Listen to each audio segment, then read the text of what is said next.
नमस्कार दोस्तों, Byju's government exam prep channel में आप सभी का स्वागत है। आज हम 14 अक्टूबर 2020 के समाचार विश्लेषण आपके सामने प्रस्तुत कर रहे हैं, जिसमें द हिंदू अखबार के प्रमुख समाचारों की यहां पर हम विश्लेषण करेंगे। उनमें प्रारंभिक और मुख्य परीक्षा के लिए जो प्रमुख प्रश्न हैं वो भी आपको प्रैक्टिस के लिए दिए जाएंगे। हम अपनी पहली न्यूज़ पर आते हैं और ये कोरोना वायरस पैंडेमिक के समय, इस महामारी के समय कोरोना वायरस से किस तरह से लड़ा जाए और इस लड़ाई में सरकार और जनता दो कह सकते हैं सबसे प्रमुख एक तरह से केंद्र हैं। और काफ़ी हद तक आप देखें तो कोविड-19 से फाइट करने या उसको नियंत्रित करने की जिम्मेदारी है, उसको पूर्ण रूप से सरकारों पर एक तरह से डाला जा रहा है। हम भारत ही नहीं, दुनिया के अगर सभी देशों में देखें तो इसी तरह की एक स्थिति बन रही है। यहाँ इस आर्टिकल के माध्यम से ये कहा गया है कि जब हम एक महामारी को नियंत्रित करने की बात कर रहे हैं तो हमें ध्यान रखना पड़ेगा कि ये नागरिकों के द्वारा और नागरिकों के लिए होगा। अगर नागरिकों का योगदान नहीं होगा तो इस महामारी को नियंत्रित कर पाना उतना आसान नहीं है। इसी परिप्रेक्ष्य में हमारा ये आर्टिकल है। कोविड-19 महामारी का प्रारंभिक अगर हम स्थान देखें तो चीन में वुहान था और WHO की तरफ से आप देखें कि काफ़ी हद तक यहाँ पर एक लापरवाही बरती गई, जिस कारण से इसकी सूचना बहुत समय से बाहर के देशों में नहीं पहुँच पाई। जब तक कोरोना वायरस को एक महामारी के रूप में 11 मार्च को WHO के द्वारा घोषित किया गया, तब तक ये बड़े पैमाने पर दुनिया में अपना प्रसार कर चुकी थी और इसके महामारी के रूप में और विस्तारित होने के लिए बिल्कुल संभावनाएं बन रही थी। तो WHO का एक तरह से कह सकते हैं प्रयास उतना सफल नहीं रहा। और उसके बाद भी हम देखें तो कोविड-19 को लेकर बहुत सारी गलत अफवाहें या गलत सूचनाएं भी बाजार में बहुत तेजी से फैली। तो इन गलत सूचनाओं के माध्यम से जैसे किस तरह से इसको बचाव किया जा सकता है या किन किन कारणों से ये फैल सकता है, इसके बारे में भी गलत सूचनाएं थी। उनको WHO ने एक तरह से एक सूचना का पूरा एक कार्यक्रम चलाया जिसके माध्यम से कोविड-19 की सही सूचनाएं दी जा सकें। लेकिन WHO की अपनी विश्वसनीयता एक तरह से शक के दायरे में थी। इसी कारण से उनकी जो सूचना का एक तंत्र था उसका बहुत ज़्यादा फायदा नहीं हुआ। कोविड-19 से फाइट करने में जो सबसे महत्वपूर्ण रियलाइजेशन हुआ सरकारों को और जो भी एक तरह से प्रशासनिक तंत्र है जो इसको नियंत्रित करने के लिए प्रयास कर रहे थे, उनको ये अंदाजा हुआ कि जब तक जनता का सहयोग नहीं होगा इसे करना उतना आसान नहीं है। हम देखें भारत में जब पहली बार एक जनता कर्फ्यू लगाया गया तो कहीं ना कहीं सरकार की तरफ से प्रयास ये था कि इस महामारी को रोकने में जनता की भागीदारी ली जाए। तो आप प्रारंभिक भाग में ही कह सकते हैं कि जनता को इसमें शामिल किया गया। तो यहाँ पर पब्लिक को एक तरह से शामिल करने के साथ ही इस महामारी को नियंत्रित करने के लिए जो प्रयास है वो सफल हो सकते थे। अगर हम वर्तमान स्थिति में देखें तो कोविड-19 अगर हम भारत में सर्वोच्च स्थिति की बात करें तो अभी भी वो पीक स्थिति में नहीं आया है, क्योंकि हमारे यहाँ जो केसेस हैं वो अभी भी तेजी से बढ़ रहे हैं। तो कहीं ना कहीं अभी भी हमें एक सावधानी बरतने की जरूरत है और कोशिश ये होनी चाहिए कि जनता है उसको कोविड-19 से बचने के लिए स्वयं प्रयास करने पड़ेंगे। यानी जब तक जनता बचने के लिए स्वयं प्रयास नहीं करेगी इस महामारी को रोकना संभव नहीं है। और जब आप बचने की बात करते हैं तो इसमें सबसे प्रमुख हथियार क्या है कि आपको जिस भी तरह के मास्क के बारे में सरकार सूचनाएं दे रही है उसको आप लगातार पहने और अगर बाहर हैं तो उसको सावधानी से एक तरह से पहने जिससे आपका बचाव हो सके।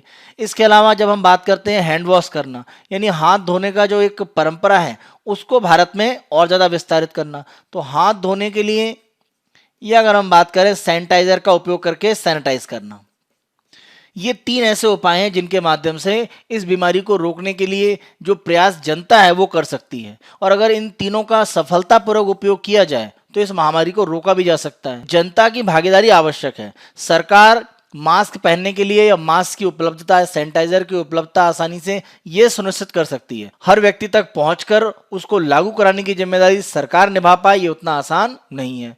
तो हमें कहीं ना कहीं जागरूक होने की जरूरत है और जब तक जनता इसमें भागीदारी को सुनिश्चित नहीं करेगी हमें कहीं ना कहीं समस्याएं बढ़ती जाएंगी। लोगों के द्वारा सरकार जो उपाय बता रही है उनको धीरे धीरे पालन करने की जो प्रक्रिया है वो बढ़ रही है और वो मजबूत हो रही है।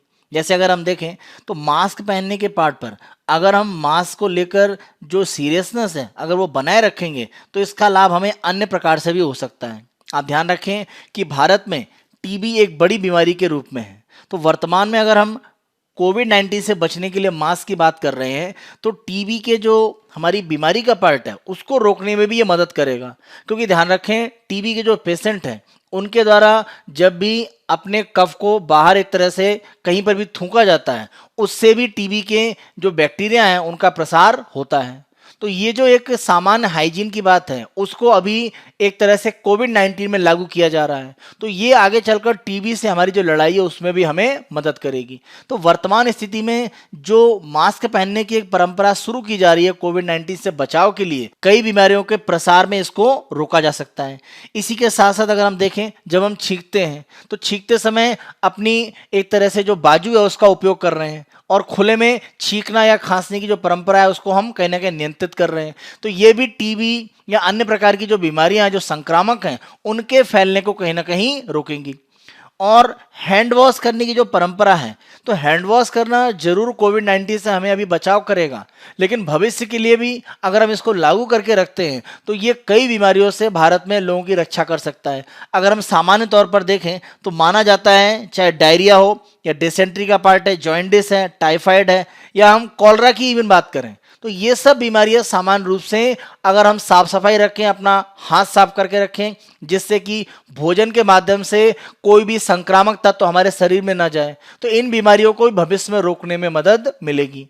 तो यहाँ आपको पॉइंट ये ध्यान रखना कि कोविड-19 से बचने के लिए जो उपाय किए जा रहे हैं इनको भविष्य में भी लागू किया जा सकता है और लोग इसको अगर लंबे समय तक उपयोग करेंगे तो बहुत सारी संक्रामक बीमारियों का जो प्रसार भारत में तेजी से होता रहता है उनको रोका जा सकता है। तो इसके लिए एक सफलतापूर्वक इस रणनीति को अपनाया जा सकता है। इसी के साथ साथ आप देखें कि जो फिजिकल डिस्टेंसिंग की बात है, यानी एक 2 गज की दूरी बनाने की जो बात की जा रही है उसको हम मेंटेन करके रखें, तो अगर ऐसा कर पाएंगे तो बहुत सारी संक्रामक बीमारियों के संपर्क में हम आने से बच सकते हैं।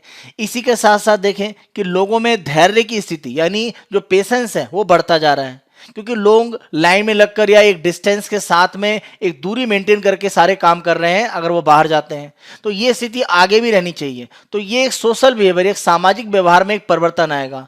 हम पहले देखें कि लाइन में लगकर कोई भी काम करने की एक परंपरा भारत पे कम दिखती थी और लोग लाइन तोड़कर अपना काम करना चाहते थे, लेकिन वर्तमान में कोविड-19 का जो प्रभाव है तो लोग एक फिजिकल डिस्टेंसिंग मेंटेन करना चाहते हैं अपने बचाव के लिए। तो ये परंपरा अगर आगे भी बढ़ेगी तो एक तरह से हम नियंत्रित जो सामाजिक व्यवहार है उसको भी अपना सकते हैं। तो वर्तमान स्थितियों को अगर पब्लिक सीधे तौर पर अपनाती है और भविष्य में भी इसको जारी रखती है तो ये हमारे एक सामाजिक व्यवहार में बड़ा परिवर्तन ला सकता है। सामाजिक दूरी या जो फिजिकल डिस्टेंसिंग की बात की जा रही है उसके लिए हम देखें भीड़ लगाना या त्यौहार या कोई मान लीजिए प्रोसेसन है तो उसमें भीड़ कम से कम हो, तो ये एक तरह से हम कोविड-19 से बचाव के लिए रणनीति बता रहे हैं। लेकिन अगर भविष्य में हम देखें तो इस तरह से अनियंत्रित होकर किसी भी कार्यक्रम में भाग लेने की जो परंपराएं रही हैं, कोई धार्मिक उत्सव हो या किसी राजनीतिक रैली की बात करें तो वहां पर एक तरह से नियंत्रण करने की स्थिति लोगों में आ सकती है। तो ये सामाजिक व्यवहार में जो परिवर्तन होगा वो भविष्य में दिख सकता है। एक दूसरा जो महत्वपूर्ण पक्ष है वो सामुदायिक, यानी अगर हम कम्युनिटी की बात करें तो सामुदायिक रूप में अगर जनता इकट्ठा होकर भी काम करेगी तो ये भी कोविड-19 से बचाव करने में एक बड़ी मदद करेगा।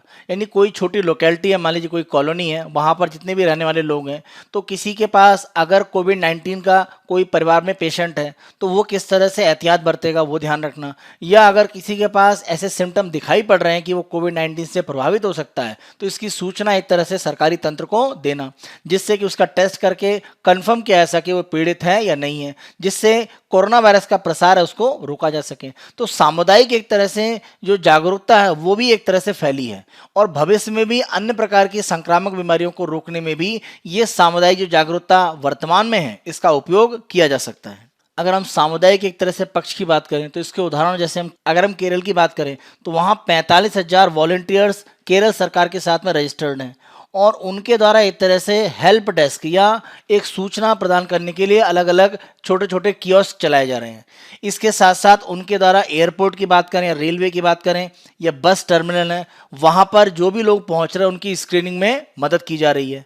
इसी के साथ साथ केरल की जो सीमावर्ती राज्य हैं उनके साथ वो चेक पोस्ट पर भी काम कर रहे हैं और कॉन्टैक्ट की ट्रेसिंग करने में। इसके अलावा जो लोग क्वारंटाइन सेंटर में हैं वहाँ पर निगरानी करना या कम्युनिटी किचन यानी सामुदायिक रूप में किचन चलाकर लोगों को भोजन की आवश्यकता है वो पूरी करना, या अगर कोई बुजुर्ग व्यक्ति हैं हैं या ऐसे लोग जो बीमारियों से ग्रसित हैं उनका पता लगाना और उनको कोविड-19 से किस तरह से बचाव करना है, क्योंकि वो सबसे ज़्यादा खतरे में एक तरह से हैं। तो उनको बचाने के लिए भी इन वॉलंटियर्स के द्वारा कार्य किया जा रहा है।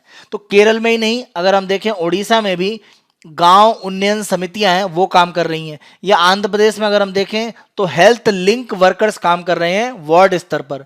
तो इन राज्यों में सामुदायिक एक तरह से जो जागरूकता है वो बढ़ी है और इसने कहीं ना कहीं कोरोना वायरस का जो प्रसार है उसको रोकने में उस राज्य की सरकार को और ज्यादा मदद प्रदान की है। तो इन राज्यों की तरह अन्य राज्यों में भी सामुदायिक जो नेतृत्व है वो किया जा सकता है, जिससे अलग अलग राज्यों में भी कोरोना वायरस को रोकने में मदद मिलेगी। जो भी निर्णय लेने वाले लोग हैं या राजनीतिक जो भी व्यक्ति जिनके द्वारा प्रमुख रूप से राज्य या केंद्र सरकारों में निर्णय लिए जा रहे हैं, उनको ध्यान रखना पड़ेगा कि महामारी से नियंत्रण के लिए हमें विकेंद्रीकृत व्यवस्था की एक आवश्यकता है और इसमें जन भागीदारी बहुत ज़्यादा आवश्यक है और समुदाय को भी एक तरह से इसमें शामिल करना पड़ेगा। तो जन भागीदारी के माध्यम से सामुदायिक जो भागीदारी है वो सुनिश्चित की जाए, क्योंकि ध्यान रखें वर्तमान में भारत में जो 90% केस हैं वो एक तरह से एक व्यक्ति से दूसरे व्यक्ति में जो ट्रांसमिशन हो रहा है वायरस का उसके माध्यम से हो रहे हैं। तो कहीं ना कहीं लोगों के माध्यम से जो कोरोना वायरस फैल रहा है उसको रोकने की जरूरत है और इसके लिए जन भागीदारी या समुदाय की भागीदारी की आवश्यकता है और इसी आधार पर एक तरह से हम कहीं ना कहीं इस महामारी पर नियंत्रण पा सकते हैं। और जो भी सामान्य रूप से हमारे व्यवहार में परिवर्तन आ रहे हैं, जैसे मास्क पहनने की बात करें या हाथ को बार बार धोना या उसे सैनिटाइज करने की परंपरा बढ़ रही है, इसको और ज़्यादा प्रचारित करना पड़ेगा और लंबे समय तक लोग इसका पालन करें ये सुनिश्चित करना पड़ेगा। क्योंकि भारत जैसे बड़े आबादी के देश में जहां केसेस की संख्या भी काफ़ी ज़्यादा है, वहां पर लंबे समय तक जब तक ये सामाजिक व्यवहार नहीं अपनाए जाएंगे हम इस महामारी पर नियंत्रण नहीं कर सकते हैं और इसके लिए जन भागीदारी की आवश्यकता है।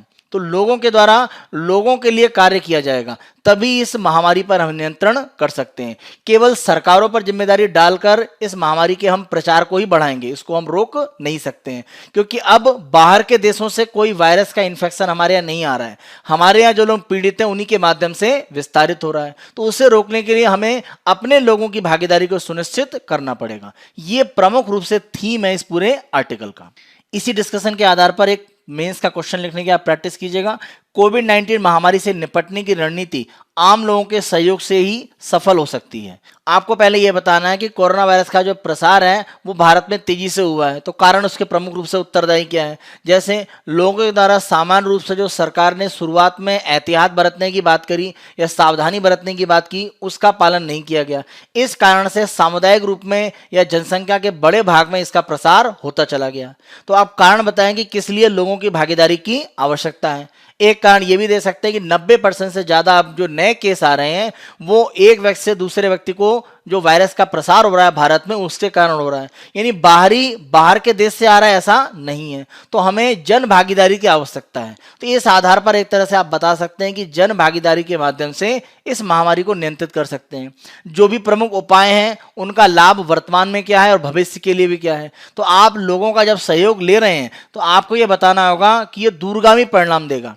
इस महामारी जो वर्तमान में कोविड-19 है इससे तो रोक लगेगी ही, और बीमारियां भी हैं, जैसे कोलरा की बात करें, डिसेंट्री की बात करें या हम जॉन्डिस की बात करें, जो साफ सफाई रखने से यानी सामान्य हाइजीन रखने से बचाई जा सकती हैं लोगों को, उनको भी एक तरह से हम आगे नियंत्रित कर पाएंगे। तो ये अगर प्रसार किया जाए तो हम भविष्य में भी अन्य बीमारियों का सामना करने के लिए लोगों को तैयार कर सकते हैं।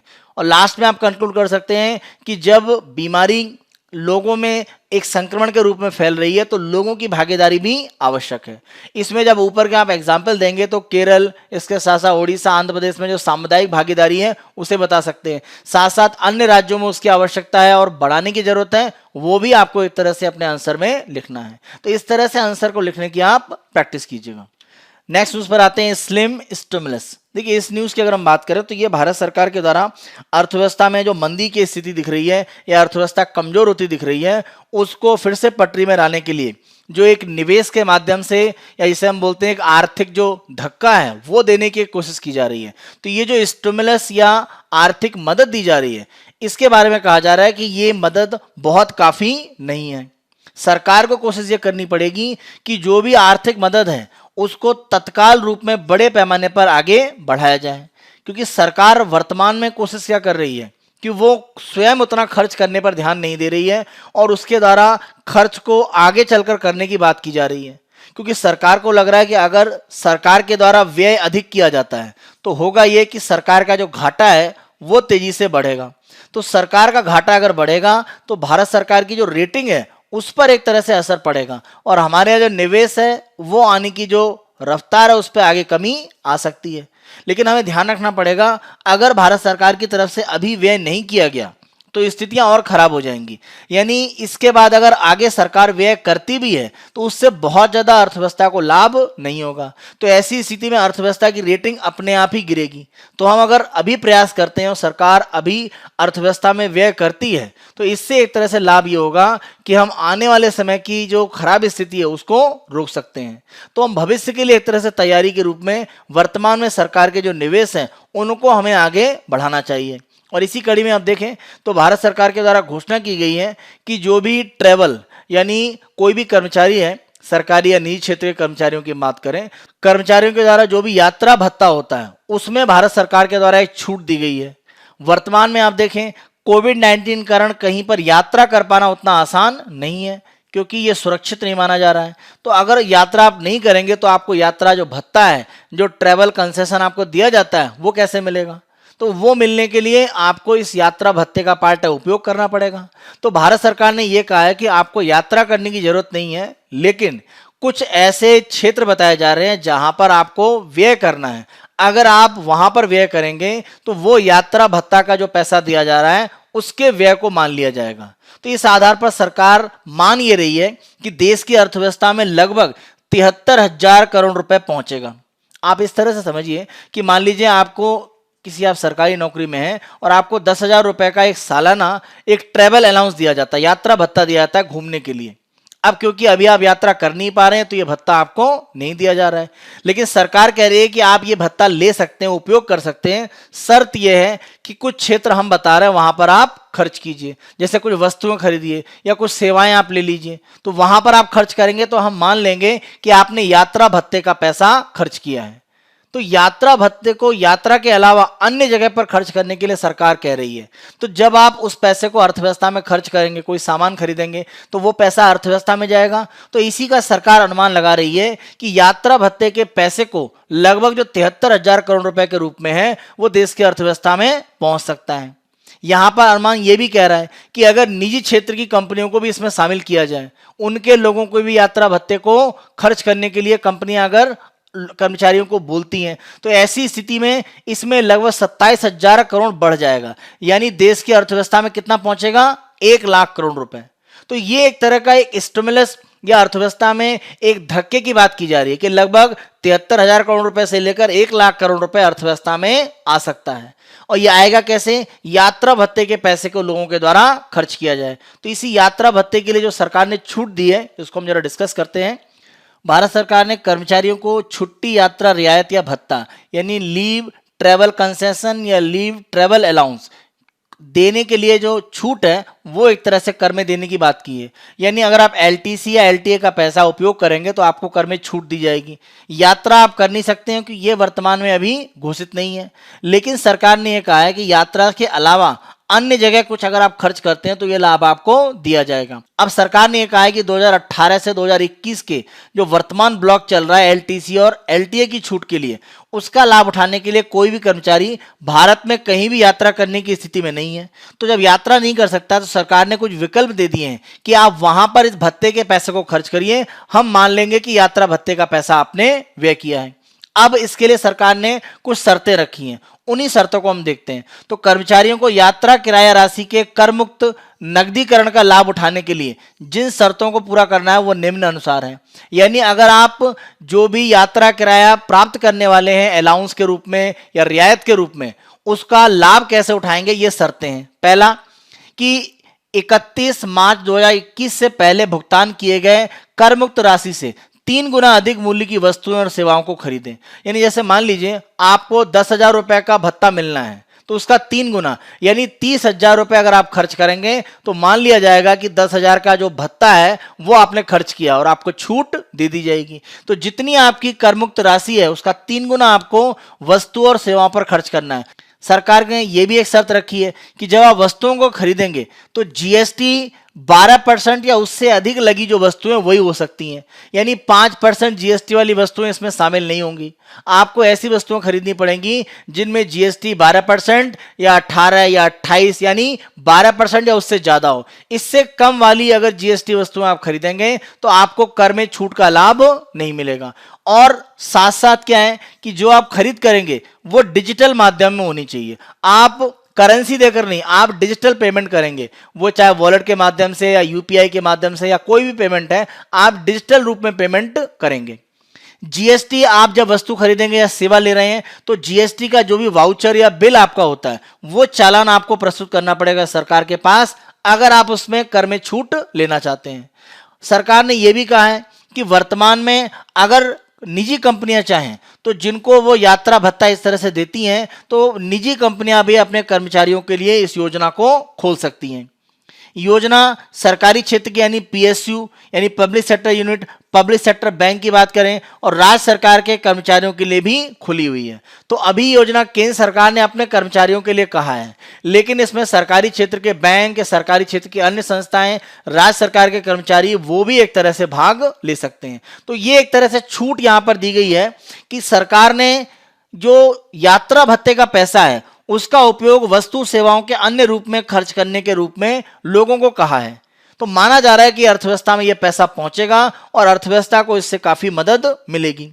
भारत सरकार की तरफ से ये जो छूट दी गई है ये आप कह सकते हैं काफ़ी इनोवेटिव या बिल्कुल नए तरह का उपाय सरकार ने किया है। इसका लाभ अर्थव्यवस्था को जरूर मिल जाएगा, लेकिन हमें ध्यान रखना पड़ेगा कि सरकार को भविष्य के लिए और ज़्यादा खर्च करने या व्यय करने की आवश्यकता है।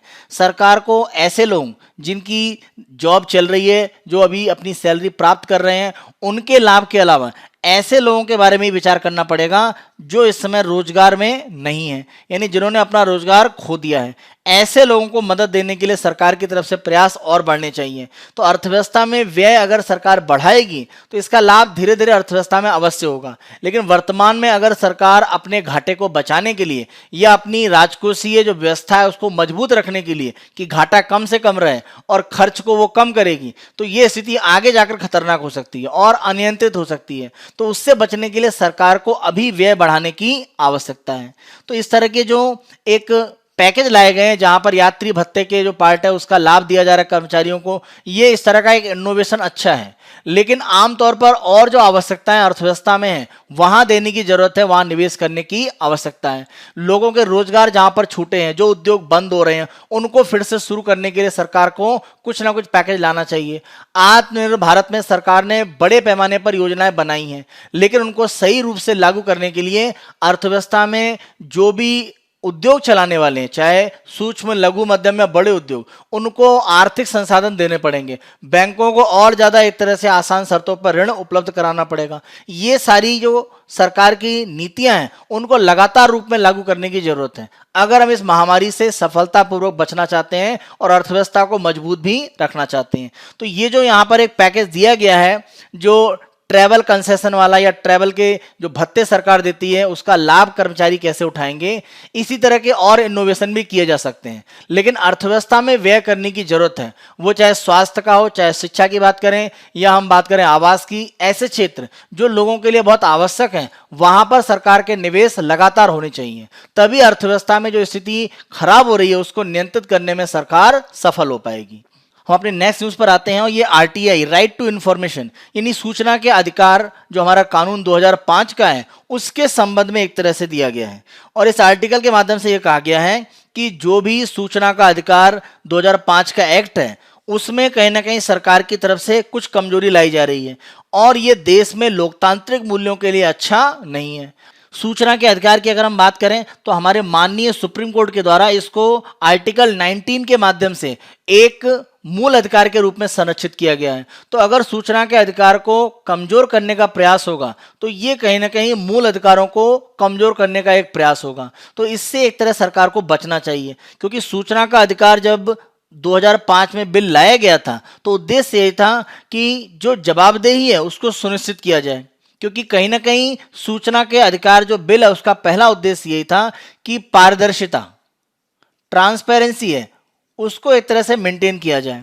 यानी सरकार की जो भी कार्यप्रणाली है वो पारदर्शी हो, किसी भी तरह से नीतियों को छिपाया ना जाए, जनता अगर जानना चाहे तो उन्हें बताया जाए। और साथ साथ अगर हम देखें तो जवाबदेही भी सुनिश्चित करना, यानी कोई ऐसा व्यक्ति हो जो अकाउंटेबल हो, क्योंकि जब तक अकाउंटेबिलिटी फिक्स नहीं होगी, कोई भी अगर गलती हुई है, भ्रष्टाचार हुआ है, उसको आप किसके ऊपर उसका जिम्मेदारी डालेंगे, जब तक कि आप अकाउंटेबिलिटी जवाबदेही सुनिश्चित नहीं करेंगे। तो सूचना के अधिकार के माध्यम से जनता इसको सुनिश्चित करने का एक प्रयास कर सकती है। आप देखें लगभग 1.3 अरब की हमारी आबादी है, तो अगर हर व्यक्ति हमारी जनसंख्या में अपने सूचना के अधिकार का उपयोग करेगा तो ये एक तरह से विसिल ब्लोअर की तरह काम करेगा। कोई ऐसी नीति जिसमें लग रहा है कुछ गलत हुआ या भ्रष्टाचार हुआ है या वो पारदर्शी नहीं मालूम पड़ रही है, उसके बारे में सूचना लेने के लिए लोग सरकार के पास जा सकते हैं। तो ये सूचना के अधिकार का जो बिल था उसका उद्देश्य था। लेकिन सरकार की तरफ से कुछ प्रयास ऐसे हो रहे हैं जिनके माध्यम से इस पूरी परंपरा को एक तरह से कमजोर करने का एक प्रयास दिख रहा है। तो इससे सरकार को बचने की जरूरत है। अगर हम सूचना के अधिकार के उपयोग को देखें तो माना जा रहा है कि प्रत्येक वर्ष में लगभग 6 मिलियन, यानी आप अंदाज लगा सकते हैं कितना मजबूत ये तंत्र है, लगभग 60 लाख लोगों के द्वारा सूचना के अधिकार का उपयोग किया जाता है। और इसमें उनकी संख्या बहुत ज्यादा है जो समाज में वंचित वर्ग हैं, यानी उनको एक तरह से लगता है कि ये बिल उनको अधिकार देता है कि वो सरकार से अपनी जो जरूरतें हैं या सरकार की जो नीतियां उनके बारे में सवाल जवाब कर सकते हैं। अगर हम कोविड-19 में देखें तो कोविड-19 में भी बहुत सारे इस तरह से लोगों ने सूचना के अधिकार बिल का उपयोग किया है और इसके माध्यम से उन्होंने स्वास्थ्य संबंधी जानकारी सरकार से प्राप्त की है। जैसे सरकार से यह पूछा गया है कि वेंटिलेटर किसी भी जगह के पार्ट पर कितनी सुविधाएं उपलब्ध हैं, या आईसीयू की सुविधाएं किसी भी जिले या किसी जगह पर कितने बड़े पैमाने पर उपलब्ध हैं, या कहीं पर भी अस्पताल में बिस्तरों की संख्या मरीजों के लिए कितनी उपलब्ध है। तो ये सारी जानकारी कहीं ना कहीं राज्य सरकारों को या केंद्र सरकार के पार्ट पर हम देखें उनको एक तरह से जवाबदेह बनाती है कि अगर इतने बड़े पैमाने पर महामारी है तो उनको ये सुविधाएं लोगों को देने के लिए अपने आप को तैयार करना पड़ेगा। तो ये सुविधाएं लेकर आप कहीं ना कहीं सरकार को एक जवाबदेह बनाते हैं कि आप अपनी जिम्मेदारियों को निभाएं। अगर यहां सूचना मिलती है कि आप वो काम नहीं कर रहे हैं तो कहीं ना कहीं पब्लिक ये जरूर जान सकती है और जागरूकता के माध्यम से लोगों को बता सकती है कि सरकार इस बारे में ज्यादा कार्य कर रही है या नहीं कर रही है। तो ऐसी स्थिति में सरकार विवश होती है कि वो जनता की भलाई के लिए कार्य करें। तो कहीं ना कहीं जो लोकतांत्रिक हमारी व्यवस्था है उसमें सूचना के अधिकार ने लोगों को मत देने के अधिकार के अलावा एक अन्य शक्ति दे दी है कि वो सरकार से सीधे अपने जवाब पूछ सकते हैं। तो ध्यान रखें कि सूचना का जो अधिकार बिल है वो हम मतदान करके सरकारों को जो चुनते हैं अपने लिए, उसी के साथ साथ ये बिल हमें शक्ति देता है कि हम सरकारों को जवाबदेह और पारदर्शी सुनिश्चित करें। इसीलिए इस कानून में किसी भी तरह का एक बड़ा परिवर्तन ये सूचना के अधिकार की एक जो परंपरा है 2005 से स्थापित है उसको कहीं ना कहीं तोड़ने का कार्य करेगा। सूचना के अधिकार का ही उपयोग करके इलेक्टोरल बॉन्ड के माध्यम से जो भी अनियमितताएं हैं उनके बारे में जानकारी ली गई, या पीएम केयर्स फंड जो बनाया गया कोविड-19 से फाइट करने के लिए उसमें संसाधन का किस तरह से उपयोग किया जा रहा है, इसके बारे में भी जानकारी को आरटीआई के माध्यम से ही एक तरह से बाहर लाया गया। तो ये एक तरह से सरकारों को जवाबदेह और लोगों के लिए जिम्मेदार रूप में कार्य करने के लिए सुनिश्चित करते हैं। तो सूचना के अधिकार की जो आवश्यकता है वो बड़े पैमाने पर एक तरह से भारत में महसूस की जाती है। राइट टू इन्फॉर्मेशन सूचना के अधिकार बिल में कुछ ऐसी संस्थाओं को एक तरह से बनाया गया जिन संस्थाओं को इस बिल को सही रूप में लागू करने के लिए उत्तरदायी रखा गया। अगर हम केंद्रीय स्तर पर देखें तो केंद्रीय सूचना आयोग यानी सेंट्रल इंफॉर्मेशन कमीशन, और दूसरा अगर हम देखें तो राज्य स्तर पर राज्य सूचना आयोग। लेकिन ये बहुत सुचारू रूप से कार्य कर नहीं पा रहे हैं। कारण ये है कि 2019 में अगर हम देखें तो भारत सरकार के द्वारा आरटीआई जो एक्ट है उसमें एक परिवर्तन किया गया, और इस परिवर्तन के माध्यम से केंद्रीय सूचना आयोग में जो भी लोग नियुक्त किए जाते हैं उनका जो वेतन है, जो भत्ता है, उनकी सारी शर्तें या कितने समय तक के कार्यकाल के लिए वो सदस्य बनाए जा सकते हैं, ये सारा जो निर्णय है वो केंद्र सरकार की जिम्मेदारी कर दिया गया। जब ये जिम्मेदारी केंद्र सरकार के पास चली गई तो कहीं ना कहीं केंद्र सरकार के खिलाफ अगर मान लीजिए सूचना के अधिकार का कोई उपयोग करता है तो हो सकता है कि केंद्रीय सूचना आयोग सूचनाओं को देने में एक तरह से ढिलाई बरते, क्योंकि अब उनकी नियुक्ति और उनकी जो वेतन है जो केंद्रीय सूचना आयोग में आयुक्त हैं वो केंद्र सरकार निर्धारित कर रही है। तो इसे एक तरह से देखने की जरूरत है कि इस तरह का परिवर्तन कहीं ना कहीं सूचना अधिकार बिल का जो महत्व है उसको कम करता है, क्योंकि अगर सरकार किसी भी सूचना को छुपाने में सफल होती है तो सूचना के अधिकार का बिल का जो महत्व वो अपने आप कमजोर होता है। तो इस तरह का जो संशोधन किया गया था, माना जा रहा है कि केंद्र सरकार का प्रभाव यहां पर बढ़ा। तो सूचना के अधिकार के बिल को सही रूप में लागू कराने के लिए, इस कानून को लागू कराने के लिए जो संस्थाएं उत्तरदायी हैं, उनमें बहुत ज्यादा हस्तक्षेप सरकार का नहीं होना चाहिए। इसी के साथ साथ आप देखें, अगर हम राज्य सरकारों में देखें तो स्थितियां बहुत अच्छी नहीं है।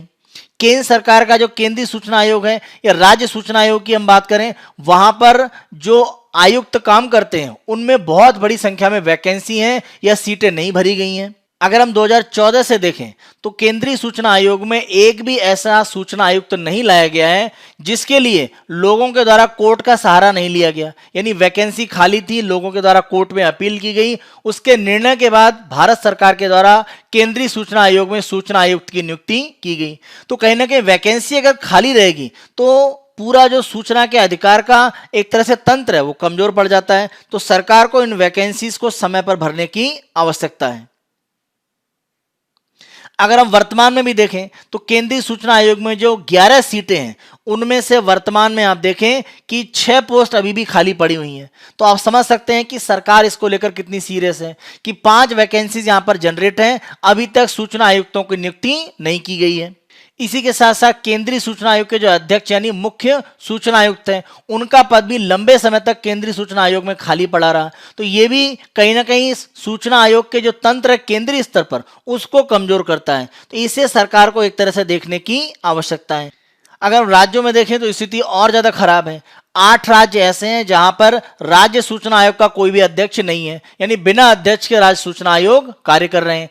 त्रिपुरा, झारखंड की अगर हम देखें स्थिति तो 2 ऐसे राज्य हैं जहां पर कोई भी सूचना आयुक्त इस समय कार्य नहीं कर रहा है। तो अध्यक्ष के अलावा जो अन्य सूचना आयुक्त है वो भी त्रिपुरा, झारखंड में नहीं है। तो आप समझ सकते हैं कि राज्य भी इसको लेकर बहुत सीरियस नहीं है। सूचना के अधिकार कानून के माध्यम से लोगों को जो अधिकार दिए गए वो तभी उनको प्राप्त होंगे जब इन अधिकारों के संरक्षण के लिए बनी संस्थाएं, चाहे केंद्रीय सूचना आयोग हो या राज्य सूचना आयोग, वो अगर सुचारू रूप से कार्य करेगा और पूरे जितने भी सदस्य हैं उनके साथ, तभी ये हो सकता है। तो ये सरकार को भविष्य के लिए सुनिश्चित करने की आवश्यकता है। सरकार को ध्यान ये रखना है कि लोग जब सवाल करते हैं तो सवाल करना एक तरह से कहीं ना कहीं डेमोक्रेसी में, लोकतंत्र में सबसे प्रमुख एक तरह से स्तंभ है, क्योंकि सरकार की कोई भी नीति है उसमें कुछ कमी हो सकती है और जनता अगर उससे सवाल पूछ सकती है और सही गलत क्या है उसके बारे में सोचकर अपने निर्णय ले सकती है और सरकार को बता सकती है कि उसे क्या सुधार करना चाहिए, क्या परिवर्तन करना चाहिए। तो ये लोकतंत्र को एक तरह से शक्तिशाली करता है। अगर सवाल पूछने की परंपरा रुकेगी तो लोकतंत्र आपका धीरे धीरे कमजोर होता जाएगा, क्योंकि होगा यह कि जो भी शासन में लोग हैं वो एक तरह से पूरी तरह से स्वतंत्र होकर कार्य करेंगे। वो किसी भी तरह की जवाबदेही या पारदर्शिता सुनिश्चित नहीं करेंगे, क्योंकि उनसे सवाल पूछने का अधिकार लोगों को नहीं है। तो सवाल पूछने का अधिकार लोकतंत्र में लोकतांत्रिक मूल्यों के संरक्षण के लिए एक आवश्यक कदम माना जाता है और इसकी मजबूती के लिए सरकार को जो भी सूचना के अधिकार कानून है उसे मजबूत करने की जरूरत है। उसमें जो भी तंत्र बने हुए केंद्र और राज्य के स्तर पर उनको मजबूत करने की जरूरत है और साथ साथ सरकार को यह देखना पड़ेगा कि सूचना का अधिकार एक मूल अधिकार के रूप में शामिल है। तो इसका संरक्षण जितना मजबूत किया जाएगा उतना ही लोगों का लोकतंत्र में विश्वास बढ़ेगा। हमारी इसी चर्चा के आधार पर आप मेंस का एक क्वेश्चन लिखने की प्रैक्टिस कीजिएगा। सूचना का अधिकार लोकतांत्रिक व्यवस्था के संचालन में एक महत्वपूर्ण कड़ी है। उपरोक्त कथन की आलोचनात्मक समीक्षा करें। देखिए, सूचना के अधिकार की आवश्यकता क्यों है वो आप बता सकते हैं। जैसे 2 प्रमुख कारण हमने देखे, पारदर्शिता और साथ साथ जवाबदेही। अन्य रूप में आप बता सकते हैं कि सरकार की जो भी नीतियां वो सही रूप में लागू है या नहीं है उसके बारे में लोग जानकारी रख सकते हैं। तो ये एक प्रमुख आधार है और ये अगर होगा तो लोकतांत्रिक मूल्य अपने आप बनेंगे। लोकतांत्रिक व्यवस्था तभी अच्छी होगी जब जनता के जो सवाल हैं उनका जवाब सरकारें दे पाएं। अगर जनता के सवालों का सरकार जवाब नहीं दे रही है तो ये कहीं ना कहीं लोकतांत्रिक मूल्यों की गिरावट को दिखाता है। तो लोकतांत्रिक व्यवस्था के लिए सूचना का अधिकार एक महत्वपूर्ण कड़ी के रूप में है, इसको आपको यहाँ पर बताना है। अब क्योंकि आपको आलोचनात्मक समीक्षा करनी है तो यहाँ पर आपको ये भी देखना पड़ेगा कि सूचना के अधिकार में कुछ ऐसे भी तंत्र हैं जहां पर छूट दी गई है कि वो सूचना के अधिकार के दायरे में नहीं है। जैसे हमारे यहाँ सुरक्षा एजेंसियों की बात करें या गुप्तचर एजेंसियां जो हैं उनको काफी हद तक छूट दी गई है। पूर्ण रूप से नहीं लेकिन काफी हद तक छूट दी गई है कि अपनी कार्यप्रणाली को वो सूचना के अधिकार के माध्यम से बताने के लिए विवश नहीं है। तो आलोचनात्मक समीक्षा में आप कह सकते हैं कि छूट जरूर दी गई है, लेकिन सरकारों को इस पर पूर्ण रूप से नियंत्रण करने का प्रयास नहीं करना चाहिए। जितना ज्यादा से ज्यादा सूचनाएं जनता तक पहुंचेंगी, कहीं ना कहीं वह नीति सही या गलत है इसका निर्णय भी एक तरह से हो सकता है, क्योंकि अंतिम रूप में जनता ही निर्णय देती है कि कोई नीति सही थी या गलत थी। तो इसको अगर निर्धारित करने के लिए सूचना के अधिकार बिल को मजबूत किया जाएगा तो ये एक तरह से आने वाले समय में लोकतांत्रिक व्यवस्था को मजबूत करेगा। सूचना के अधिकार कानून में 2019 में जो परिवर्तन किया गया उसको भी आप बता सकते हैं, जिसके माध्यम से जो भी वहां पर सूचना आयुक्त हैं केंद्र में, उनकी सैलरी की बात करें, उनके कार्यकाल की बात करें, उसका नियंत्रण केंद्र सरकार करती है। तो ये कहीं ना कहीं सूचना के अधिकार का जो कानून है उसको कमजोर करता हुआ एक तरह से दिखता है। तो इस तरह की परंपरा से सरकार को बचना चाहिए, ये सुझाव आप एक तरह से देख सकते हैं। तो आलोचनात्मक रूप में आप समीक्षा करें तो ये बताएं कि सूचना के अधिकार का गलत उपयोग नहीं होना चाहिए, सरकार की हर नीति का विरोध करने के लिए उसका उपयोग नहीं हो। हाँ, सरकार जहां गलत है या सरकार जहां पर सूचनाओं को सही रूप में नहीं बता रही है उनको बाहर लाया जाए, इसके लिए सूचना के अधिकार का उपयोग जरूर किया जाना चाहिए। इसी रूप में आप अपने आंसर को लास्ट में एक निष्कर्ष के रूप में देंगे और यह बताएंगे कि लोकतांत्रिक व्यवस्था के लिए सवाल करना एक मुख्य रूप से हमारा अधिकार है और वो अगर संरक्षित रहता है तो लोकतंत्र भी संरक्षित रहेगा। इस रूप में आंसर को आप लास्ट में अपना समराइज कर सकते हैं। आगे हम अपने प्रीलिम्स की न्यूज पर आते हैं। तो पहला यहां पर हम देखें तो ये एक रिपोर्ट आई है जहां पर अंतर्राष्ट्रीय मुद्रा कोष के द्वारा यह कहा गया है कि भारत की जो अर्थव्यवस्था है इसमें 10.3% की एक तरह से कमी आ सकती है अगर हम इस वित्तीय वर्ष की बात करें। लेकिन कहा यह जा रहा है कि अगले साल की जो हमारी ग्रोथ रेट है, अगर हम अगले साल की बात करें यानी अगला वित्तीय वर्ष 2021-22, वहां पर कहा जा रहा है कि ग्रोथ रेट हमारी 8.8 तक बन सकती है। तो हमारी कमी तो बहुत ज्यादा है लेकिन हम बाउंस करेंगे, बहुत तेजी से वापस भी आएंगे अगले साल। अगर आप अन्य देशों की तुलना में यहां पर देखें तो चीन को अगर आप छोड़ दें तो हर देश की तुलना में भारत की स्थिति काफी मजबूत है। तो चीन आप देखें, कोविड-19 वहां से प्रसारित जरूर हुआ लेकिन उन्होंने अपने आप को नियंत्रित किया और आप देखें कि 1.9% पॉजिटिव रूप में उनकी अर्थव्यवस्था ग्रो कर रही है 2020 में भी, और अगले साल 8.2% से ग्रो करेगी। लेकिन आप देखें भारत से उनकी ग्रोथ रेट कम रहेगी। तो आने वाला साल है जो कमिंग हमारा वित्तीय वर्ष है, वहां पर भारत के लिए अच्छी न्यूज है, लेकिन वर्तमान में स्थितियां थोड़ी सी यहां पर खतरनाक दिख रही हैं। तो उसको नियंत्रित करने के लिए सरकार को कहीं ना कहीं प्रयास करने की आवश्यकता है। अंतर्राष्ट्रीय मुद्रा कोष के द्वारा ये जो रिपोर्ट जारी की गई इसको वर्ल्ड इकोनॉमिक आउटलुक कहा जाता है। तो इसी के संबंध में हम यहाँ पर क्वेश्चन कर रहे हैं अलग अलग संस्थाओं की जो रिपोर्ट है उनको लेकर। यहाँ पर आपको कुछ रिपोर्ट दी गई है और यहाँ जारी करने वाली संस्था। फर्स्ट हम देखें वर्ल्ड इकोनॉमिक आउटलुक। अभी हमने देखा ये अंतर्राष्ट्रीय मुद्रा कोष IMF जारी करता है, तो पहला गलत है, विश्व बैंक नहीं है। वर्ल्ड डेवलपमेंट रिपोर्ट WDR, विश्व विकास रिपोर्ट की बात करें तो ये विश्व बैंक जारी करता है, तो ये भी गलत है। तीसरा वर्ल्ड इन्वेस्टमेंट रिपोर्ट, यहां कहा गया है विश्व आर्थिक मंच वर्ल्ड इकोनॉमिक फोरम, ध्यान रखें इसको जारी करता है कौन, अंकटाड के द्वारा जारी किया जाता है। तो अंकटाड इसको जारी करता है इन्वेस्टमेंट रिपोर्ट को, तीसरा भी गलत है। चौथी अगर हम देखें world employment and social outlook यानी रोजगार तथा सामाजिक आउटलुक की जो रिपोर्ट है ये ILO इंटरनेशनल लेबर ऑर्गेनाइजेशन अंतरराष्ट्रीय श्रम संगठन के द्वारा जारी की जाती है। तो चौथी यहां पर आपका सही है, केवल एक यानी चौथा, 1, 2, 3 गलत है, तो आंसर है आपका C। नेक्स्ट न्यूज पर हम आते हैं क्राइसिस इन कॉकेसस। और कॉकेसस में जो भी समस्या चल रही है आप सभी इसके बारे में पढ़ रहे हैं और न्यूज एनालिसिस में भी आपको डिस्कस कर चुके हैं कई बार। अजरबैजान और आर्मेनिया के बीच में नागोर्नो काराबाख के इलाके को कब्जे को लेकर जो एक विवाद चल रहा है, इसको लेकर मॉस्को में एक युद्ध विराम भी हुआ लेकिन जल्द ही वह युद्ध विराम टूट गया। अब ध्यान रखें जब हम आर्मेनिया की बात करते हैं तो आर्मेनिया वर्तमान में रूस का एक प्रमुख सहयोगी देश है। अजरबैजान भी रूस का सहयोगी है लेकिन अजरबैजान को वर्तमान समर्थन मिल रहा है तुर्की से। तो ये स्थिति कहने के कॉकेसस में खतरनाक होती जा रही है। और ध्यान रखें कि जब हम अजरबैजान की बात करते हैं या आर्मेनिया की बात करते हैं तो आर्मेनिया खासतौर पर रूस के साथ में एक मिलिट्री एक सैन्य समझौते से बंधा हुआ है और यह सैन्य समझौता कहलाता है CSTO, जिसको हम बोलते हैं कलेक्टिव सिक्योरिटी ट्रीटी ऑर्गेनाइजेशन। इसी CSTO के बारे में हमने प्री का क्वेश्चन दिया है। अगर हम कलेक्टिव सिक्योरिटी ट्रीटी ऑर्गेनाइजेशन की बात करें तो 1992 में इसे गठित किया गया। और ध्यान रखें सोवियत संघ के विघटन के बाद ये प्रमुख सैन्य सहयोग करने के लिए संगठन बनाया गया था और इसमें पूर्व सोवियत संघ के जो प्रमुख देश थे उनको शामिल करके ये संधि की गई थी 1992 में। कभी कभी इसे ताशकंद संधि भी कहा जाता है। तो रूस के साथ साथ आप ध्यान रखें, इसमें आर्मेनिया, कजाकिस्तान, किर्गिस्तान, ताजिकिस्तान और उज्बेकिस्तान शामिल थे, यानी 4 मध्य एशिया के देश और रूस और आर्मेनिया, यानी 6 देशों ने मिलकर इसको प्रारंभ किया। आगे चलकर 1994 में इसमें 3 देश और शामिल हुए जो सोवियत संघ का हिस्सा हुआ करते थे, जॉर्जिया, अजरबैजान और बेलारूस। आगे चल के स्थिति ये बनी कि जब हम बात करते हैं अजरबैजान और जॉर्जिया, तो इन दोनों ने अपने आप को इस संधि से एक तरह से अलग किया, क्योंकि ध्यान रखें ये ऐसे देश हैं जो अपने आप को ज्यादा मजबूत समझते हैं अमेरिका के साथ में। तो अजरबैजान की बात करें तो ये अपने आप को इसने अलग कर लिया CSTO से 1999 में। इसी तरह से अगर हम जॉर्जिया की बात करें तो इन्होंने भी अपने आप को 99 में इससे अलग कर दिया। जहां तक हम बात करें उज्बेकिस्तान, आपको ध्यान रखना है कि उज्बेकिस्तान के साथ में यह है कि वो CSTO में से 1994 में सबसे पहले शामिल हुआ था, लेकिन उसने 1999 में इसको छोड़ दिया और आगे चलकर 2006 में फिर शामिल हुआ और फाइनली 2012 में इसने CSTO को छोड़ दिया। तो अगर हम वर्तमान में देखें तो इसमें केवल 6 देश हैं। कौन कौन से? रूस, आर्मेनिया, कजाकिस्तान, किर्गिस्तान, ताजिकिस्तान और साथ में बेलारूस।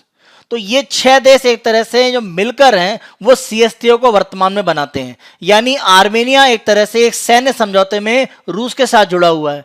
यानी अगर कोई ऐसी स्थिति आती है जहां पर अजरबैजान आर्मेनिया युद्ध में अजरबैजान मजबूत होगा तो रूस की एंट्री यहां पर अवश्य होगी, और ऐसी स्थिति में इस जगह पर अजरबैजान को अपने आप को आर्मेनिया के खिलाफ मजबूती से खड़ा रखवाना आसान नहीं होगा। रूस अपने आप को अभी इसमें शामिल इसलिए नहीं करना चाहता क्योंकि वर्तमान स्थिति में अगर हम रूस को देखें तो रूस इस समय अलग अलग तरह के 3 युद्धों में ऑलरेडी फंसा हुआ है। अगर हम देखें तो वो सीरिया में विवाद की स्थिति में है, यूक्रेन में है, लीबिया में भी उसकी सेनाएं काम कर रही हैं। तो सीरिया, यूक्रेन और लीबिया में उसकी सेनाएं अभी भी फंसी हुई हैं। तो वो चौथा फ्रंट यहां पर नहीं खोलना चाहता है अजरबैजान और आर्मेनिया के युद्ध में। लेकिन आगे चलकर अगर स्थिति बिगड़ती है और तुर्की अजरबैजान का ज्यादा साथ देता है तो आर्मेनिया को साथ देने के लिए इस CSTO संधि के माध्यम से रूस इसमें अवश्य प्रवेश करेगा। तो इसी CSTO संधि के बारे में हम यहां पर आपका एक प्री का क्वेश्चन आपको दे रहे हैं। कलेक्टिव सिक्योरिटी ट्रीटी ऑर्गेनाइजेशन के संबंध में निम्न कथनों पर विचार करें। पहला पॉइंट आप देखिए, वर्तमान में सभी संस्थापक सदस्य इसके सदस्य हैं। तो आप देखें ये पॉइंट आपका गलत हो जाता है, क्योंकि संस्थापक में आप देखें तो संस्थापक में उज्बेकिस्तान शामिल था, लेकिन उज्बेकिस्तान वर्तमान में इसमें सदस्य नहीं है। तो सारे संस्थापक इसमें सदस्य हैं, ये अभी आपका कंफर्म नहीं है। क्योंकि ध्यान रखें बेलारूस भी सदस्य है, लेकिन बेलारूस संस्थापक नहीं था। तो आप बेलारूस को और उज्बेकिस्तान के बारे में पॉइंट अगर ध्यान रखें तो पहला पॉइंट यहां पर गलत हो जाता है। इसमें रूस के साथ पूर्व सोवियत संघ के राष्ट्र शामिल हैं। तो जितने भी सदस्य हैं वो चाहे बेलारूस हो या कजाकिस्तान का, किर्गिस्तान की बात करें या अगर हम बात करें आपका ताजिकिस्तान की, तो ये सारे के सारे एक तरह से क्या हैं, या आर्मेनिया की बात करें, ये सब पूर्व सोवियत संघ में शामिल थे। तो सही स्टेटमेंट है, यह एक अंतर सरकारी सैन्य संगठन है। सही आपका है। इसका मुख्यालय मिन्स्क में है। देखिए इसका मुख्यालय मिन्स्क में नहीं है, रूस की राजधानी मॉस्को में है। तो हेडक्वार्टर कहां पर है इसका? मॉस्को में। तो इसीलिए ये जो चौथा पॉइंट है ये भी एक तरह से आपका हो जाता है गलत। तो यहां पर आप देखें तो आपके पॉइंट कौन कौन से सही हैं। आपका पॉइंट दूसरा सही है और तीसरा। यहां पर आप देखें तो इसके पॉइंट कौन कौन से सही हैं। यहां पर एक दूसरा पॉइंट सही है और कौन सा? तीसरा। तो इस हिसाब से आपका आंसर हो जाता है 2 और 3 बी। आप ध्यान रखें यहां मैंने आंसर जो आपका टिक रखा हुआ है किसको? डी। इसको आप कैंसिल कर दें, आंसर क्या होगा आपका? बी। 2 और 3 सही है, क्योंकि सभी संस्थापक अभी सदस्य नहीं है। उज्बेकिस्तान अभी सदस्य नहीं है, तो पहला गलत हो जाता है। और मुख्यालय मॉस्को में न कि मिन्स्क में, तो चौथा गलत। तो पहला चौथा गलत, तो आंसर आपका 2 3 यानी क्या हो जाता है? बी। नेक्स्ट उस पर आते हैं और ये पाकिस्तान के संबंध में है कि जो फाइनेंशियल एक्शन टास्क फोर्स है, यानी मनी लॉन्ड्रिंग, अवैध रूप से धन का जो लेन देन होता है और आतंकवाद का जो वित्त पोषण होता है, उसको रोकने के लिए एक तरह से FATF जो संस्था है उसके द्वारा कार्य किया जाता है। FATF ध्यान रखें कि वर्तमान में 39 सदस्य देश और संगठनों का समूह है। इसमें ध्यान रखें सभी सदस्य देश नहीं है, 3700 सदस्य देश हैं, लेकिन इसमें 2 संगठन भी शामिल हैं। एक तो यूरोपीय संघ, दूसरा संगठन है गल्फ कोऑपरेशन काउंसिल यानी खाड़ी सहयोग संगठन। तो ये 2 इसमें संगठन शामिल हैं और 37 देश हैं। 39 सदस्यों का ये एक समूह है। तो एफएटीएफ के पार्ट में अगर हम देखें तो पाकिस्तान लंबे समय से इसकी ग्रे लिस्ट में शामिल है। ग्रे लिस्ट का मतलब ऐसे देश जो आतंकवाद के वित्त पोषण या मनी लॉन्ड्रिंग को रोकने के लिए कार्य करने के लिए उनको कहा गया है, लेकिन वर्तमान में वो सही तरीके से कार्य नहीं कर रहे हैं, तो माना जा रहा है कि पाकिस्तान को इस लिस्ट में बनाकर रखा जाएगा। एफएटीएफ की तरफ से 27 अलग अलग कार्य करने के लिए कहा गया था, लेकिन पाकिस्तान ने केवल 21 में कार्य किया है, तो 6 क्षेत्रों में अभी उन्होंने कार्य नहीं किया है। तो संभावना है कि वो एक तरह से ग्रे लिस्ट में बना रहेगा। एफएटीएफ की जब भी एक तरह से बैठक होगी, उस बैठक में संभावना यही मानी जा रही है कि पाकिस्तान ग्रे लिस्ट में बना रहेगा। पहला पॉइंट देखें, इसकी स्थापना G7 के प्रयासों से धन के अवैध लेन देन तथा आतंकवाद के वित्तीय पोषण को रोकने के लिए किया गया था। तो ध्यान रखें, G7 के प्रयासों से 1989 में ये स्थापित किया गया था। सही स्टेटमेंट है पहला। इसमें कुल 39 देश सदस्य हैं। देखिए, जैसे आप सदस्य बोलते तो सही था, लेकिन आपने देश लगा दिया तो ये पॉइंट गलत हो जाता है, क्योंकि अभी मैंने आपको बताया कि 37 तो देश हैं, 2 संगठन है, यूरोपीय संघ और खाड़ी सहयोग संगठन। तो 2 यहां पर संगठन शामिल है, न कि देश। तो इसीलिए 39 देश नहीं है, 39 सदस्य हैं। तो ये दूसरा पॉइंट आपका गलत है। तीसरा, ईरान तथा उत्तर कोरिया ब्लैक लिस्ट में शामिल है। तो ध्यान रखें, ब्लैक लिस्ट में 2 ही देश हैं, ईरान और उत्तर कोरिया।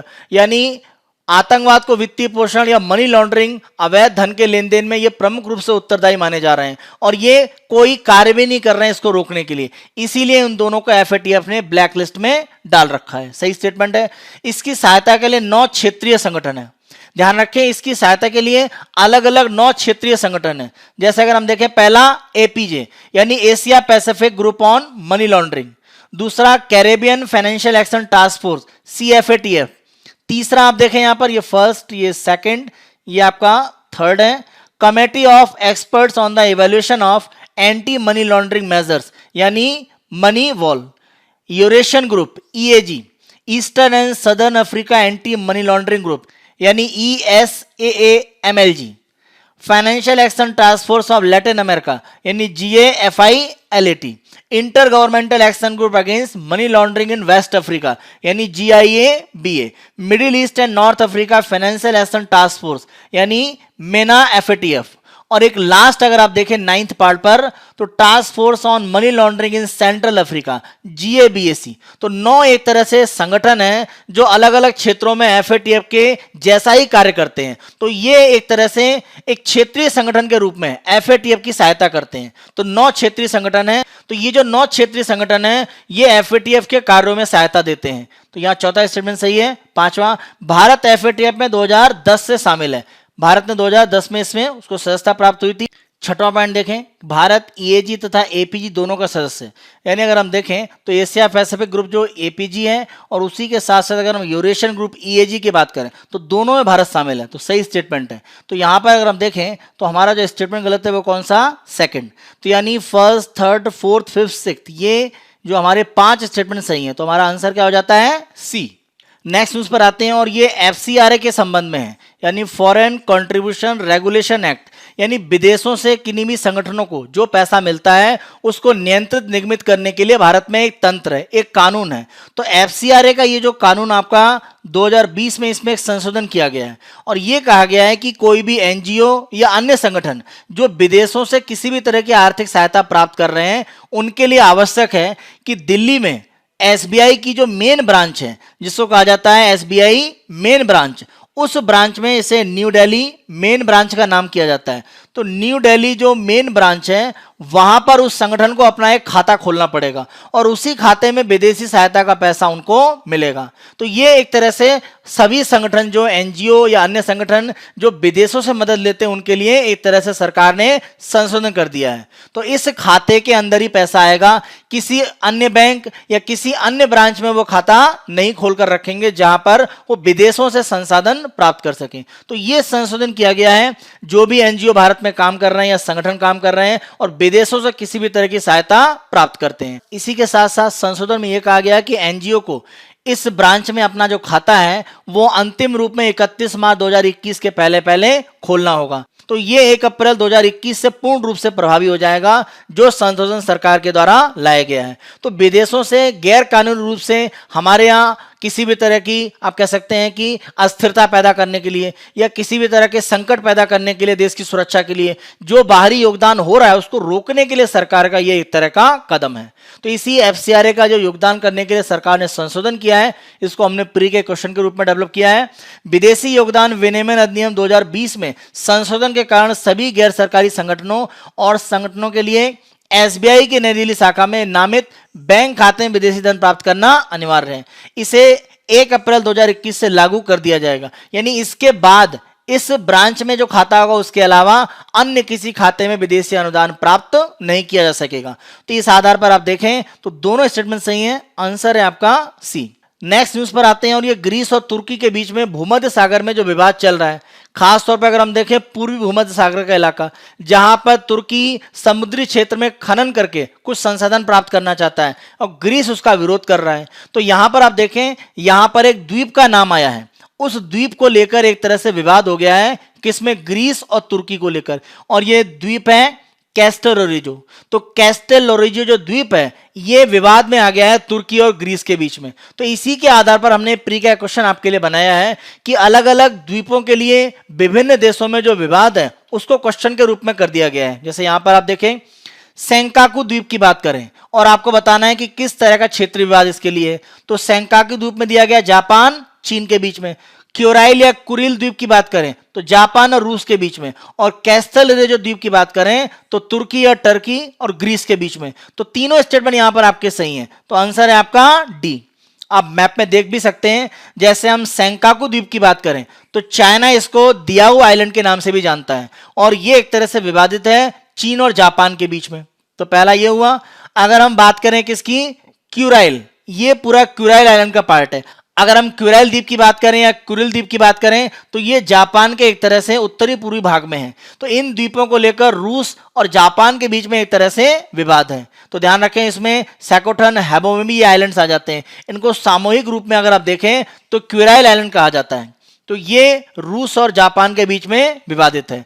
और जहां तक हम कैस्टल लोरिजो द्वीप की बात करें तो ये टर्की और इधर का जो पार्ट है यानी ये तुर्की है और ये क्या है, ग्रीस। तो ग्रीस और तुर्की के बीच में इस आइलैंड के आसपास का जो क्षेत्र है उसको लेकर विवाद है। तो इस तरह के जो विभाजित जगह होते हैं उनको आप ध्यान रखें। नेक्स्ट न्यूज पर हम आते हैं, ये ईवीएन नेटवर्क के संबंध में। देखिए ईवीएन नेटवर्क की अगर हम बात करें, ये जो पहला ये भारत सरकार के स्वास्थ्य और परिवार कल्याण मंत्रालय के द्वारा शुरू की गई है और इसमें यूएनडीपी यानी संयुक्त राष्ट्र विकास कार्यक्रम, यूनाइटेड नेशन डेवलपमेंट प्रोग्राम, उसके द्वारा भी एक तरह से मदद दी जा रही है। लेकिन यह भारत सरकार के स्वास्थ्य तथा परिवार कल्याण मंत्रालय की पहल है और इसके द्वारा कोशिश क्या की जा रही है कि जो भी वैक्सीन एक तरह से वितरित की जाती है विभिन्न रोगों के लिए, उसको सुचारू रूप से एक तरह से लोगों तक पहुंचाया जाए, विभिन्न राज्यों में उसका जो प्रचार है वो किया जाए और इसके लिए जो भी तकनीकी आवश्यकता है उनको पूरा किया जाए। जैसे बहुत सारी वैक्सीन है उनको कम तापमान पर रखना होता है या एक विशेष समय के बाद वो उपयोग नहीं की जाती हैं। तो इस तरह की जो तकनीकी एक तरह से क्षमताएं हैं वो विकसित करना,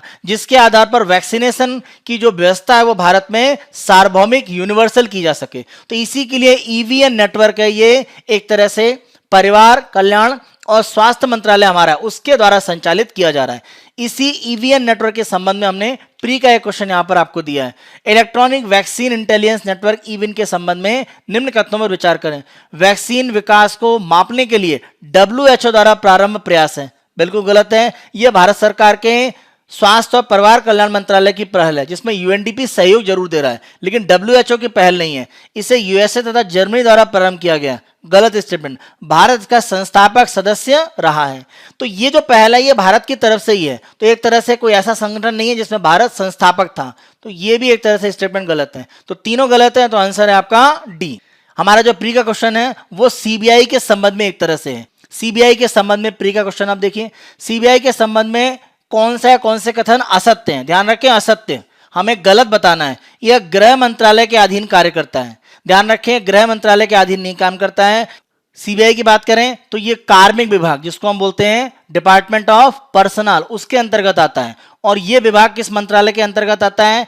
कार्मिक, पेंशन तथा लोक शिकायत मंत्रालय, इसको हम बोलते हैं personal, pension and public grievance ministry. और ध्यान रखें ये पीएमओ यानी प्रधानमंत्री ऑफिस, प्रधानमंत्री कार्यालय के अधीन कार्य करता है। तो गृह मंत्रालय के अधीन सीबीआई कार्य नहीं करता है, तो इसीलिए पहला स्टेटमेंट आपका हो जाता है गलत।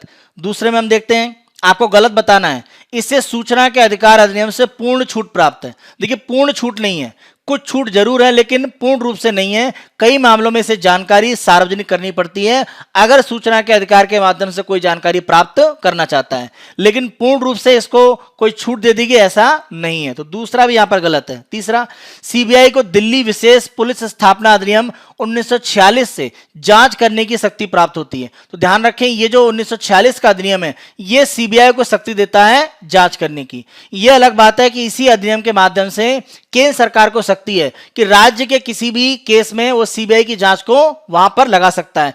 इसके लिए राज्य सरकार के द्वारा अपनी जो अनुमति या अपनी सहमति है वो देना आवश्यक है। तो यहां पर आप देखें केवल तीसरा सही है और पहला दूसरा गलत है। तो हमसे पूछा गया क्या है? हमसे पूछा गया है कौन से गलत हैं। तो फर्स्ट और सेकंड दोनों गलत हैं, तो इसीलिए आंसर है आपका ए। ये हमारा 14 अक्टूबर 2020 का समाचार विश्लेषण था, जिसमें हमने प्री और मेंस के क्वेश्चन भी आपको अलग अलग टॉपिक से दिए। इनको आप लिखने की और उनको सॉल्व करने की प्रैक्टिस कीजिएगा। आने वाले समय में अन्य दिनों के समाचार विश्लेषण हम आपको इसी तरह से प्रस्तुत करते रहेंगे। अगर आपको Byju's government exam prep channel पसंद आ रहा है तो प्लीज इसे अधिक से अधिक संख्या में लाइक करें, शेयर करें और सब्सक्राइब करें। Thank you.